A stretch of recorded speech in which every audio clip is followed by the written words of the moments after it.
If you run a martial arts school, you probably care about providing self-defense instruction, a way for people to protect themselves.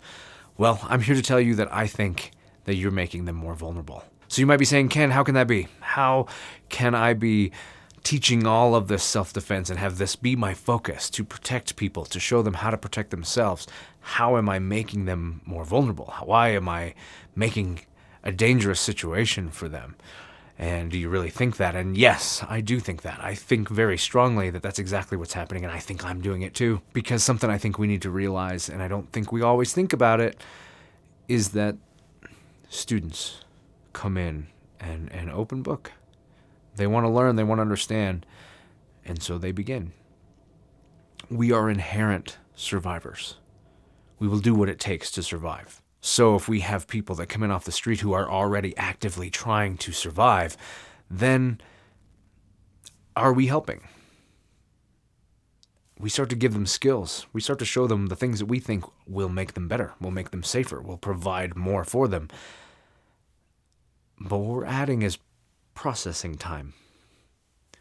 We're giving them options. We're giving them answers that they've got to decide when they are met with questions. We are putting them in a place to analyze in times that are very sensitive and very time sensitive. We make people vulnerable for the first part of their training. In the long run, they're much better off. They learn skills. They are provided opportunities to become good at those skills, to execute and adapt and to understand the best ways to protect themselves, and are more prepared than they will ever be.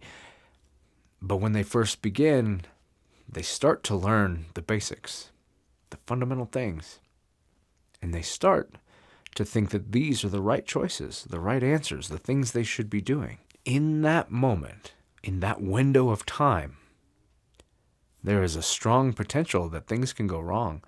If they're met with adversity during this sensitive area, then one of the things that can happen is that processing of trying to remember what they're supposed to do puts them in a place of danger. It puts them trying to solve instead of acting. It's a thing that's always been, but it's a thing that we don't always talk about, is this moment of vulnerability. And in some cases, is it a thing that we've actually considered in our curriculum? Are we building the curriculums and choosing the syllabus to make sure that this is handled appropriately with the appropriate level of intent, and maybe even front-loading the right kinds of skills to help them be prepared while they focus on becoming better and knowing more? How do we do this? And are we spending the time to do so? The answers are different depending on what you're teaching, and you might feel like you're already there. You might be thinking it's time for me to relook at my material, and I encourage you to do so. I certainly am. How quickly is a person able to utilize this stuff to do and keep themselves safe?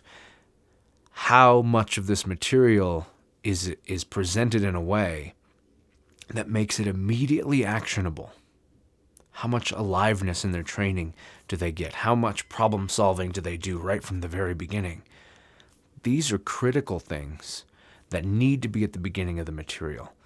They need to be the first level. It should not be train for 10 years and become capable of defending yourself. It should be train for 10 weeks, train for 10 days. How soon can I give you some sort of skill that you can rely on?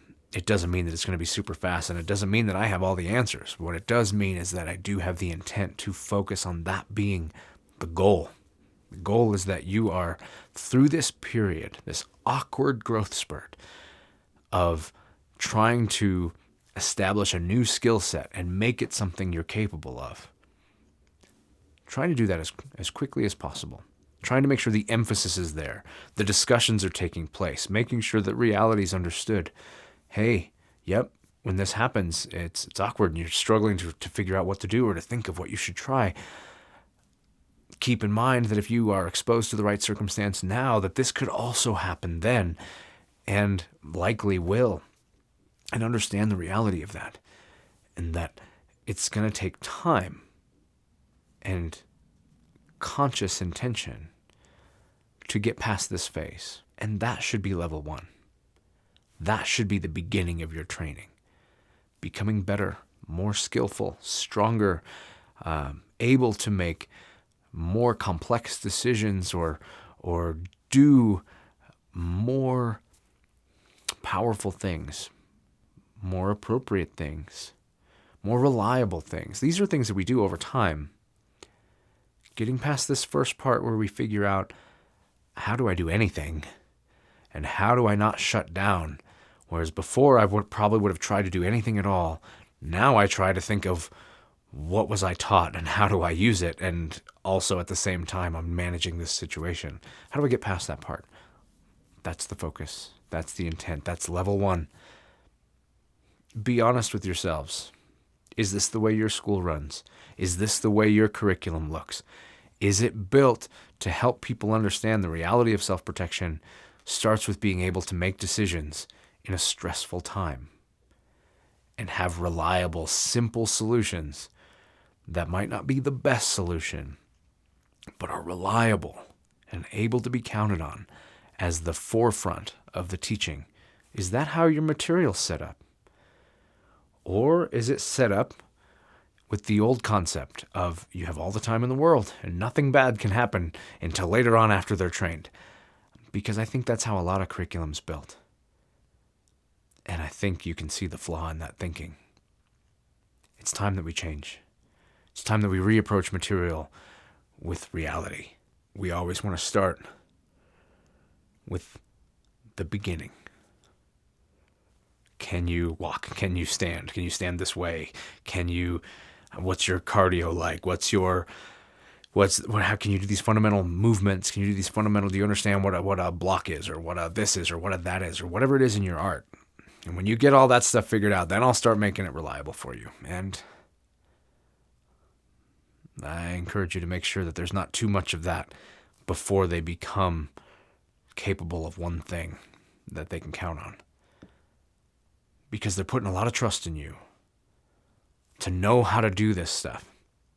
They came in looking for confidence and security, and they will get that. But false confidence and confidence feel a lot the same until you know otherwise. So do right by your students. Cater your material to prepare them as early as possible. And they'll be around for a long time to do the rest. But don't prepare them well, and they might lose trust. Or worse, something may go wrong. And then they can't learn the rest of your lessons. The choice of how to approach this is yours.